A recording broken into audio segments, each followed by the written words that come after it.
قیامت کی پیاس، قیامت کی تکلیف، یہ حدیثوں میں جس طرح بیان کی گئی ہیں۔ سورج 1.25 میل پر آگ برسا رہا ہوگا، اپنے اعمال کے مطابق لوگ اپنے پسینے میں ڈبکیاں کھا رہے ہوں گے۔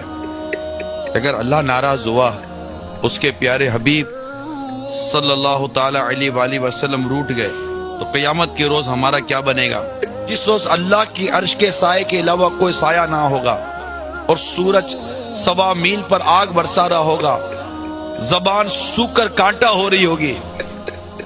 اگر اس روز قیامت پیارے آقا کے دستے مبارک سے کوثر کے جام نہ ملے، ہائے ہائے ہائے، ہمارا بنے گا کیا؟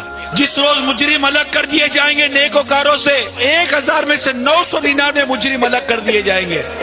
ارے اپنے کام اور کرتوتوں کا جائزہ تو لے کہ جس روز یہ صدا آئے گی، جدا ہو جاؤ اے مجرموں،